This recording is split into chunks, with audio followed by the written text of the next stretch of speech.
Assalamualaikum warahmatullahi wabarakatuh. Salam sejahtera bagi kita semua. Salam pengadaan kepada Bapak Ibu para pelaku pengadaan barang jasa. Salam audit kepada Bapak Ibu para APIP, para auditor dimanapun berada. Di video kita kali ini menampilkan sebuah pertanyaan dari para pelaku pengadaan barang jasa. Dia telah mengikuti tender tetapi dikalahkan oleh Pokja Pemilihan. Setelah kalah maka disampaikanlah sanggahan, tetapi sanggahan tersebut tidak ditanggapi oleh Pokja Pemilihan. Tidak menanggapi di sini bisa tidak menjawab, tapi mungkin bisa juga karena jawabannya dianggap bersifat umum dan diplomatis. Jawaban yang bersifat umum dan diplomatis, misalnya Pokja Pemilihan menjawab, kami telah melakukan evaluasi sesuai ketentuan yang berlaku. Proses pemilihan telah sesuai ketentuan yang berlaku. Kalau jawaban seperti itu kan tidak mengenai sasaran. Seharusnya ketentuan mana yang dilakukan, yang mana dipatuhi, dan ketentuan mana yang telah dilanggar oleh peserta tender tersebut.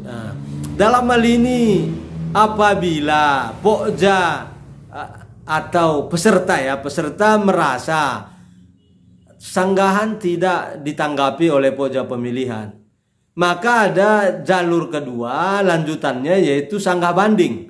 Cuman memang kadang akibat berkembangnya persepsi di tingkat peserta atau di dunia pengadaan barang jasa bahwa antara Pokja Pemilihan, antara PPK, PA ini ada sinergitas.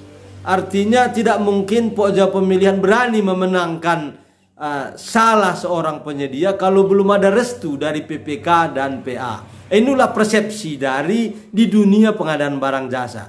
Memang persepsi ini membuat para peserta merasa jalan sanggah banding ini bukan jalan yang memberi kemudahan ke para peserta. Selain memang ada biaya yaitu jaminan sanggah banding, ada anggapan bahwa nanti disanggah pun jawabannya pasti ya sudah disiapkan karena diantara mereka sudah ada sinergitas. Seperti itu. Sinergi maksudnya di sini adalah sinergi dalam hal negatif. Seperti itu, bukan sinergi positif. Sinergi dari sudut proud itu anggapan. Anggapan ini ya tidak serta-merta diterima, tapi perlu juga dilakukan audit, dilakukan pemeriksaan apakah betul atau tidak. Karena dugaan bisa betul, bisa tidak. Kalau ada bukti-bukti betul, seperti itu. Misalnya baru-baru ini ada tender di daerah Sumatera. Tender tersebut tentang jasa konstruksi. Di sana ada penyedia yang digugurkan hanya karena masalah lembaran fakta komitmen keselamatan konstruksi. Memang contoh di dokumen pemilihan disebutkan bahwa isinya itu memenuhi ketentuan keselamatan konstruksi, berarti K3. Ternyata peserta membuat K3 itu judulnya dengan nama keselamatan dan kesehatan kerja konstruksi. Ada di sana perbedaan. Memang di lembaran fakta komitmen keselamatan konstruksi tersebut. Inilah para peserta ini digugurkan. Disampaikanlah sanggahan, tetapi Pokja menganggap sanggahan itu tidak betul, mereka sudah melakukan proses secara benar. Para peserta ini tidak berani melakukan sanggah banding. Kenapa? Karena ya nanti disanggah banding pun ya antara PPK, Pokja dan PA mungkin mereka sudah ada komitmen bersama untuk mengalahkan salah satu penyedia ini.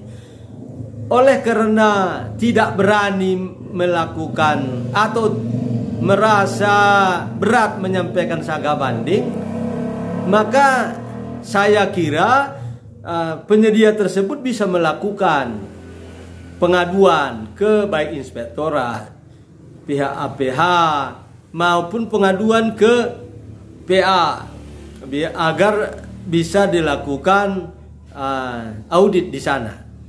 Memang kalau kita lihat ketentuan yang berlaku disebutkan bahwa tidak boleh menggugurkan itu Pokja itu dilarang menggugurkan penawaran dengan alasan kesalahan penawaran yang tidak substansial. Contoh, kesalahan pengetikan, penyebutan sebagian nama atau keterangan.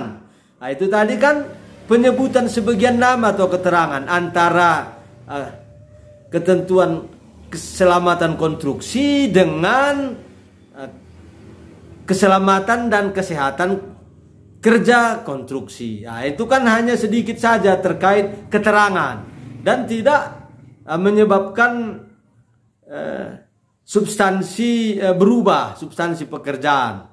Karena itu hanya fakta, komitmen, pernyataan dari seseorang peserta tender tersebut. Seharusnya tidak bisa digugurkan karena ketentuan menyatakan kalau ada kesalahan yang mungkin kesalahan pengetikan, kesalahan keterangan atau judul yang tidak substansi, hanya itu kesalahannya, tidak dilarang menggugurkan. Tetapi Pokja telah menggugurkan. Peserta wajar melakukan sanggah. Ternyata sanggahan ditolak, tidak berani peserta melakukan sanggah banding, maka lakukanlah pengaduan. Terkait pengaduan ini ya memang ada berhasil, ada tidak. Tetapi akhir-akhir ini Pokja juga sudah ada yang dihukum. Lihat saja, kita lihat berita yang disampaikan berita pada tanggal 15 Oktober 2020 di berita online Aceh Jurnal National Network. Di sana disebutkan Pokja Lelang dihukum 1,16 miliar oleh pengadilan di Banda Aceh terhadap sebuah Pokja dan KPA atas pengaduan daripada peserta. Sudah dihukum. Jadi para peserta juga harus berani ya menyampaikan ke aparat hukum. Jangan ada kekhawatiran ini nanti ditolak seperti itu. Ya, selain ini bertujuan untuk memperjuangkan hak peserta, juga untuk memberikan pembelajaran kepada penyedia lainnya. Saya kira kalau Pokja tidak menanggapi sanggahan, maka lakukan sanggah banding. Kalau sanggah banding dirasa bukan jalur yang tepat karena harus mengeluarkan biaya, maka lakukan pengaduan. Pengaduan itu dilakukan setelah masa sanggah banding selesai, atau semasa-masa sanggah banding pun boleh, asal tidak ke KPA. Kalau ke KPA disampaikan, itu masih dianggap sanggah banding. Untuk itu kepada para peserta, ya kalau tidak bisa sanggah banding, mungkin karena biaya tadi, lakukan pengaduan. Demikian tadi kami sampaikan. Kita jumpa pada video-video yang lain. Terima kasih. Salam pengadaan, salam audit. Assalamualaikum warahmatullahi wabarakatuh. Salam sejahtera bagi kita semua.